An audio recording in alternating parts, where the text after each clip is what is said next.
Science and education world में आपका स्वागत है दोस्तों मैं आशुतोष व्यास ऑर्गेनिक केमिस्ट्री की सीरीज में आज आपके लिए लेकर आया हूँ neat and IIT JEE important questions organic chemistry से।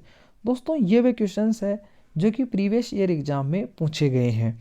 तो दोस्तों आज हम इनको सोल्व करने वाले हैं और इनको सोल्व करने की ट्रिक क्या है उस पर हम आज बात करने वाले हैं। तो चलो बिना देर के चलते हैं क्वेश्चन नंबर फर्स्ट पर। तो दोस्तों क्वेश्चन नंबर फर्स्ट है, तो what is the change in oxidation number of carbon in the following reactions. दोस्तों ये जो क्वेश्चन है ये नीट 2021 में पूछा गया है और यहाँ पे ये अपने को जो कार्बन के जो ऑक्सीडेशन नंबर जो चेंज हो रहा है उसमें अपने को पूछ रहा है। तो दोस्तों अपने को क्या आनी चाहिए, यहाँ पे ऑक्सीडेशन नंबर निकालना आना चाहिए। तो सबसे पहले अपन मेथेन में देखते हैं कि क्या होता है। तो दोस्तों जो मेथेन है, मेथेन में ये कार्बन का एक्स मान लो प्लस जो आपका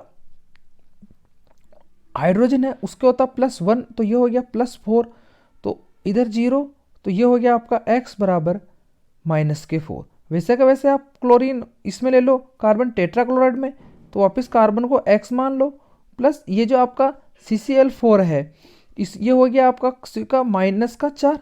ठीक है, ये उधर गया तो ये हो गया +4, यानी -4 टू +4। ये है आपके इसका सही आंसर। तो देखते हैं सही आंसर क्या है। तो दोस्तों सही आंसर यहाँ पे होगा आपका थर्ड।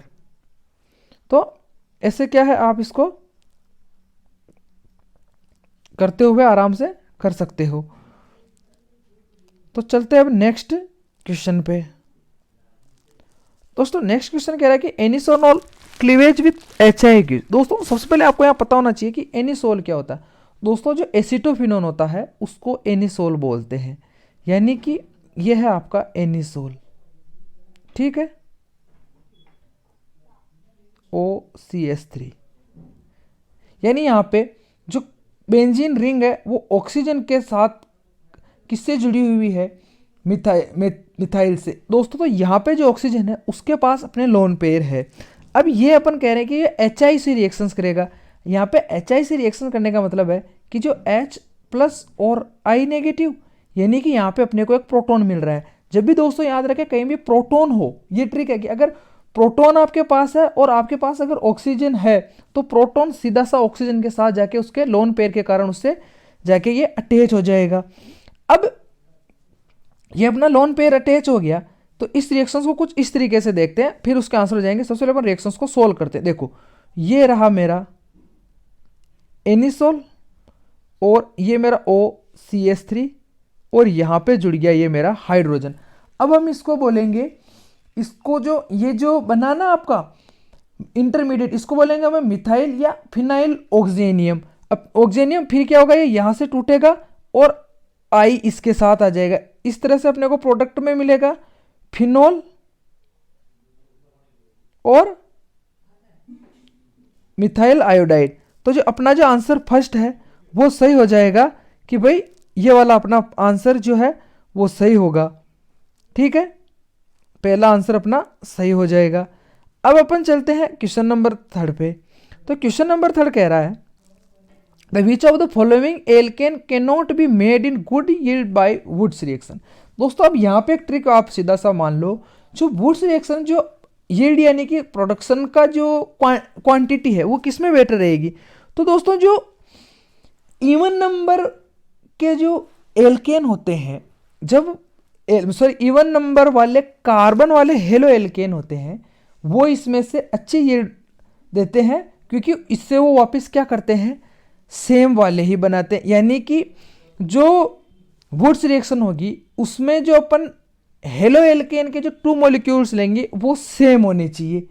वो सेम होंगे तो अपने को क्या होगा, इधर अपने को ये मिलेगा इवन नंबर वाले, और अगर वो दोनों अलग अलग हुए तो अपने को ओड नंबर वाला, मतलब ओड नंबर वाला मिलेगा ही नहीं। अपने को क्या मिलेगा कि एक मिक्सचर मिलेगा। यानी इस क्वेश्चन को आप एग्जांपल से मैं सोल्व करके आपको बताऊंगा।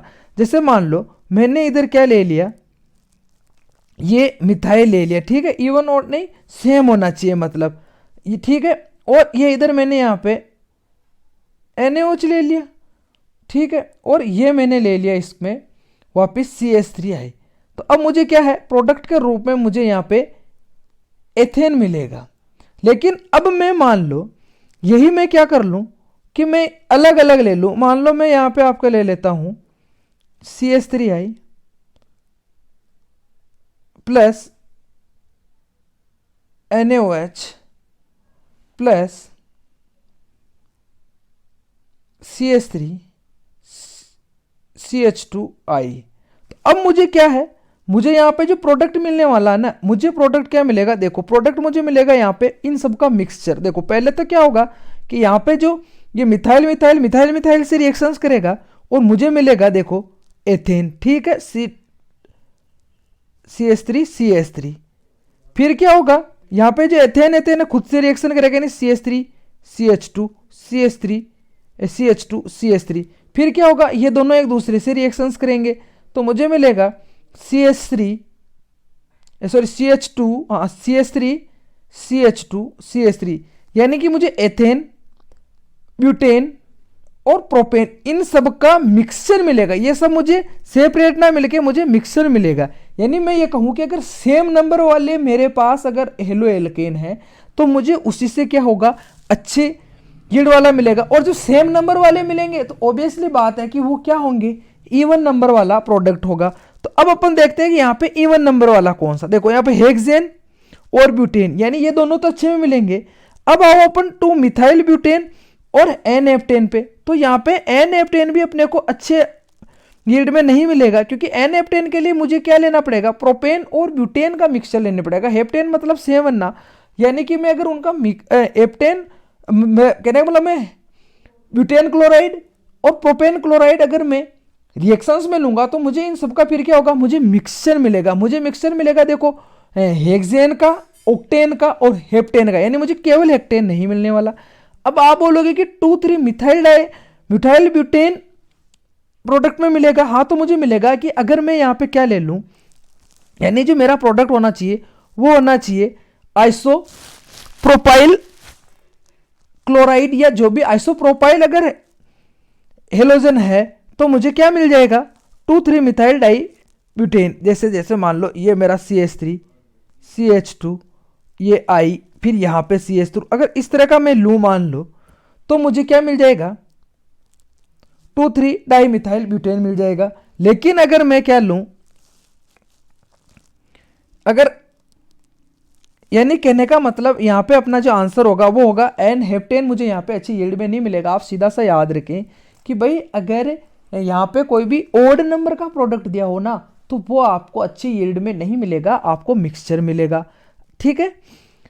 अब नेक्स्ट क्वेश्चन कह रहा है कि an alkene on ozonolysis give methanol as one of the product. देखो अब आपको ये क्या बोल रहा है कि इन ये जो आपको जितने भी रिएजेंट दे रखे हैं इनमें से किसमें मेथेनॉल मिलेगा। तो देखो सबसे पहले आपको पता होना चाहिए कि मेथेनॉल क्या है, तो ये है आपका मेथेनॉल। अब ओजोनोलाइसिस में हमेशा याद रखें अभी मेथेनॉल करना है, इसका मतलब यहाँ पे जो टर्मिनल वाला कार्बन है उसके पास में डबल बॉन्ड होना चाहिए, तभी आपको मेथेनॉल मिलेगा।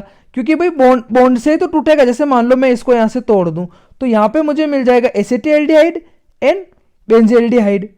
वैसे वैसे यहाँ चलो, यहाँ पे मुझे यहाँ से टूटेगा तो इसमें कुछ अलग ही प्रोडक्ट बनेगा। इसमें यहाँ से देखो, अब थर्ड को देखो आप, यहाँ से टूटेगा ना भाई, कुछ इस तरह से तो बनेगा ये,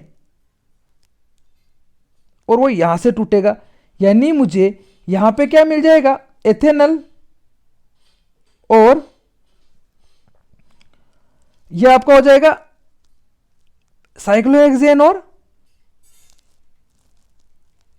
यानी ये क्या है, ये आपके है साइक्लोहेक्सेन है, और ये आपके यहाँ पे तो ये आपको मिलेगा कुछ इस तरह का प्रोडक्ट, यानी CH2CHO। यानी ये लो आपका तो मेथेनॉल से काम है ना, तो आपका मेथेनॉल यहाँ मिलेगा। यानी याद रखें टर्मिनल कार्बन के पास में होना चाहिए डबल बॉन्ड, तभी आपको मेथेनॉल मिलेगा प्रोडक्ट के रूप में, ठीक है। यही ट्रिक आपको यहाँ पे याद रखनी है। वैसे के वैसे कह रहे हैं कि which of the following amine will give the carbylamine test. सबसे पहले आपको याद होना चाहिए कि कार्बल एमाइन टेस्ट क्या होता है। कार्बल एमाइन टेस्ट या आइसोसाइनाइड टेस्ट, इसमें क्या होता है कि जब प्राइमरी एमीन रिएक्शंस करती है तो आपको क्या मिलता है यहाँ पे, साइनाइड, ठीक है। यानी कि वो किससे रिएक्शंस करेगी,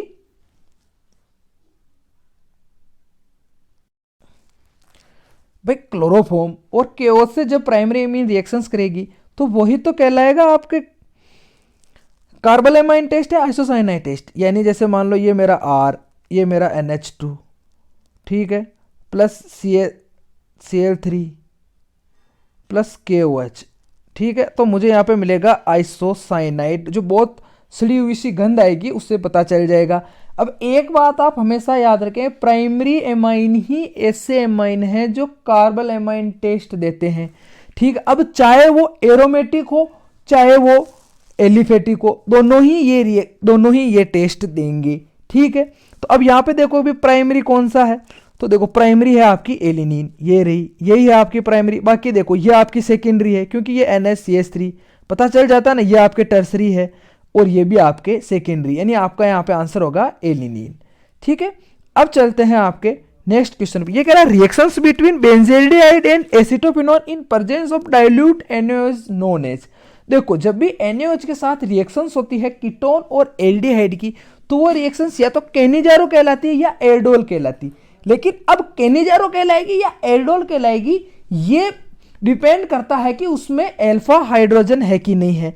तो देखो सबसे पहले अपन लेते हैं बेंजील्डिहाइड को, तो देखो ये रहा आपका बेंजील्डिहाइड, ठीक है, ये लो CHO, ठीक है।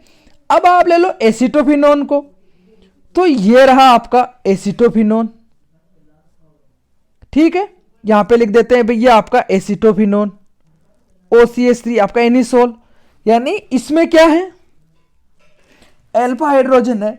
जब देखो जब अल्फा हाइड्रोजन बिल्कुल ही प्रेजेंट ना हो तो केनिजारो, लेकिन अगर रिएक्शंस करने वाले एक रिएजेंट में अगर अल्फा हाइड्रोजन प्रेजेंट है तो वो क्रॉस एल्डोल कहलाती है।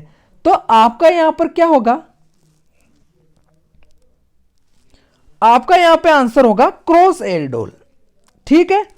ये रहा आपका क्रॉस एल्डोल, क्योंकि भाई यहां पे जो बेंजील्डिहाइड है ना उसमें तो नहीं है, लेकिन आपके एसिटोफिनोन में अल्फा हाइड्रोजन है, तो इसका मतलब ये जो रिएक्शंस है वो क्या कहलाएगी आपके क्रॉस एल्डोल। अगर है ना मैं यहां पर दोनों ही साइड में एसिटोफिनोन लेता तो दोनों में क्या होता, एल्डोल होता। क्यों, क्योंकि दोनों में क्या है, अल्फा हाइड्रोजन है। तो चलो अब चलते हैं नेक्स्ट क्वेश्चन पे। नेक्स्ट क्वेश्चन कह रहा है tertiary butyl carbocation is more stable then secondary butyl carbocation because of which of the following. यानी ये कह रहा है कि जो टर्सरी ब्यूटाइल कार्बोकेटाइन और सेकेंडरी ब्यूटाइल कार्बोकेटाइन है उनमें से जो टर्सरी ब्यूटाइल कार्बोकेटाइन है वो ज्यादा स्टेबल क्यों है। तो देखो एक बात हमेशा याद रखना, जो कार्बोकेटाइन की स्टेबिलिटी है वो plus I effect of CH3 group, यानी आपका जो पहले आप देख लो कि भाई उन सबको छोड़ो, आप सीधा यहां आओ, देखो यह है आपका C और C, ठीक है। यह तो हो गया आपका टर्सरी और यह हो गया आपका C और C, यह हो गया आपका सेकेंडरी। तो हमेशा याद रखना, देखो यहां से क्या होगा, इनका प्लस आई इफेक्ट होगा, जिसकी वजह से ये क्या करेंगे, सारे के सारे जो इलेक्ट्रॉन हो इसकी ओर पुश करेंगे, इसलिए स्टेबल होगा। लेकिन एक बात याद रखें, अगर आंसर में आपके यहां पे plus I effect of CH3 group नहीं दिया हो तब क्या आंसर होगा, तब आपका आंसर होगा हाइपर कंजुकेशन, ठीक है। दो चीजों याद रखना आप कि हाइपर कंजुकेशन और प्लस आई इफेक्ट ही इसकी स्टेबिलिटी के लिए जिम्मेदार है कार्बोकेटाइन के। तो अब हम अपने ऑप्शन में चलते, देखो ये कह रहा माइनस आई इफेक्ट, तो ये ऑप्शन तो यही गलत हो गया। अब ये कह रहा प्लस आर इफेक्ट और माइनस आर इफेक्ट, ये होता है रेजोनेंस, और रेजोनेंस हमेशा एरोमेटिक में देखी जाती है, लगभग मतलब 99% के आसपास जब एरोमेटिक कार्बोकेटाइन होना तो उसमें देखा जाता है, और अपना ये एरोमेटिक है ही नहीं। चलो अब अपना जो लास्ट आंसर है वो हाइपर कंजुगेशन जो यहाँ पे देर का है, यही अपना आंसर है। याद रखें तो प्लस आई इफेक्ट लिखा हो या हाइपर कंजुगेशन लिखा हो। अब अगर ये दोनों साथ में है या तो ये दोनों से साथ में दे देगा या फिर दोनों में से एक देगा, तो यहां पर हाइपर कंजुगेशन दिया, इसलिए अपना हाइपर कंजुगेशन यहां पे सही आंसर है। अब अपना नेक्स्ट कह रहा है कि elimination reaction of 2 bromopentane to form pentyne, यानी कि भाई क्या कह रहा है 2 ब्रोमोपेंटीन, यानी देखो CH3 CH2 CH2 CH2 CH3 और यहाँ पे ब्रोमीन। ठीक है, जब मैं इसकी एल्कोहलिक केस से रिएक्शंस करवाऊंगा तो मुझे क्या मिलेगा प्रोडक्ट के रूप में, CH3 CH2 CH3 sorry CH2, तो यहां पे आ जाएगा डबल बॉन्ड है ना, केवल CH ही रहेगा, डबल बॉन्ड CH CH3। ठीक है, अब देखो, अब आप बोलोगे यहां पे डबल बॉन्ड क्यों आया, तो देखो इसको देखो आप वापिस, इस वाले को यहां पे ब्रोमीन लगाना, अब ये या तो इधर से CH3 लेगा या ये इधर से लेगा, तो ये क्या करेगा, हमेशा से ही यहीं से लेगा, हम इसको बीटा एलिमिनेशन कहेंगे। ओके, अब एक बात और याद रखें, अब ये यहां से क्यों नहीं लेगा, क्योंकि यहां से देखो ये मार्कोनिकोव रूल को ये फॉलो कर रहा है ब्रोमीन, यहां पे मार्कोनिकोव रूल फॉलो हो रहा है। उसका एक और रीजन भी कि मार्कोनिकोव रूल फॉलो हो रहा है क्योंकि यहां पे ये अपने को नहीं कह रहा है कि मैंने यहां पे प्रोक्साइड का यूज किया है, प्रोक्साइड का यूज करेगा तभी यहां से एल्फा एलिमिनेशन होगा, वरना तो बीटा एलिमिनेशन ही होगा। ठीक है, तो अब ये अपने को वापिस अपने आ जाओ, यहां पे देखो एलिमिनेशन, एक और यहां पे प्रोडक्ट, साइड प्रोडक्ट देख लेते हैं, तो यहां पे अपने को मिलेगा KCl और H2O। ठीक है, अब वापस आ जाओ, अब ये क्या कह रहा है कि भाई ये जो रिएक्शन हो रही है वो क्या क्या, एक तो ये बीटा एलिमिनेशन है, सही है भैया, एक ये डिहाइड्रोहेलोजिनेशन है, हाँ ये डिहाइड्रोहेलोजिनेशन है क्योंकि यहां से KCl भी ऐड करा, एक ये कह रहा है कि भाई डिहाइड्रेशन है क्योंकि उसमें H2O निकल रहा है। अब ये कह रहा है कि फॉलो जेटसेव रूल, देखो जेटसेव रूल या सेटजेफ रूल दोनों एक ही है। ठीक है, अब सेटजेफ और या सेटजेफ रूल का जब फॉलो करेगा तब आपके यहां पे दो एल्कीन बन रहे हो, अब यहां पे आपके दो एल्कीन नहीं बनेंगे, यहां पे आपके एक एल्कीन ही बनेगा। दो एल्कीन बनने की पॉसिबिलिटी तब होगी जब यहां पे जो ये ब्रोमीन होगा ना वो कुछ इस तरह की पोजीशन में होगा, देखो यहां, तो अब ये यहां से ले या ये यहां से ले, अब ये चीज निर्भर करेगी कि अधिक प्रतिस्थापित प्रोडक्ट बन रहा हो, लेकिन अपने यहां पे ये सेकंड नंबर पे ही ब्रोमीन लगा है तो वो सीधा सा ही बीटा विलोपन ही करेगा क्योंकि यहां पे ये मार्कोनिकोव के रूल को फॉलो करेगा। इसीलिए यहां पे जो आपका आंसर होना चाहिए वो आपका आंसर होगा A, C और D, तो A, C और D, यानी कि आपका आंसर यहां पे 2 होगा। ठीक है, सेज तो फॉलो करेगा, तब ये थर्ड नंबर पे होता ना, तब ये बीटा विलोपन, क्योंकि भी बीटा एल्फा बीटा अपन कैसे बनाएंगे, एल्फा बीटा अपन तभी तो कहेंगे कि ये देखो यहां से ये एल्फा बीटा, इधर भी बीटा हो गया, लेकिन अपने वहां पे जो पेंट यहां पे 2 ब्रोमो पेंटीन में एल्फा सिर्फ अपन यूं कह सकते हैं कि अगर मैं लेफ्ट साइड में चलूंगा ब्रोमीन के तभी मुझे बीटा मिलेगा, इधर तो मुझे एल्फा कार्बन ही मिलेगा, यानी बीटा कार्बन मुझे इधर मिलेगा ही नहीं। ठीक है, अब अपन चलते हैं, ये कह रहा है कि reactions between acetone and methyl magnesium chloride, यानी गिरनायर रिएजेंट और एसीटेन के बीच जब रिएक्शंस होगी तो हाइड्रोलाइसिस से कौन सा प्रोडक्ट बनेगा। तो देखो यहां पे सबसे पहले एसीटोन यानी आपका CH3, ये इसको मैं ऐसे लिख देता हूं, ये आपका O। ठीक है, यहां पे रिएक्शंस होगी मैग्नीशियम की, देखो तो यहां पे आएगा आपका MgX और यहां पे आ जाएगा आपका कार्बन, आपको पता ही है। ठीक है, ये रिएक्शंस तो सीधा सा मेरा प्रोडक्ट बनेगा COH, यानी C और C और C, यानी बनेगा 1 2 3, या तो हम इसको कहेंगे टर्सरी एल्कोहल, तो टर्सरी ब्यूटाइल एल्कोहल ये नहीं है, देखो 1, तो ये होगा मेरा, देखो ये मेरा आइसोप्रोपाइल एल्कोहल होगा क्योंकि यहां पे सेकंड नंबर पे मेरा कार्बन है। ठीक है,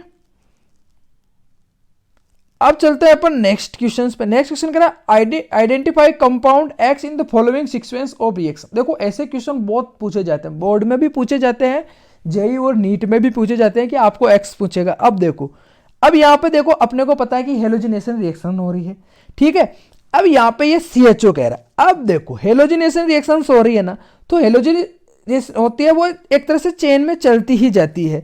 तो यहां पे अब एक चीज याद रखो कि जैसे ये मेरा CH3, ठीक है, अब मैं इसकी Cl2 से रिएक्शंस करवाऊं तो ये मेरा बनेगा CH3 यानी CH2Cl। अब ये CH2Cl बनता और जब मैं इसका वाटर हाइड्रोलाइसिस करवाता तो मुझे प्रोडक्ट में एल्कोहल मिलता क्योंकि एक Cl हटता और एक OH आ जाता।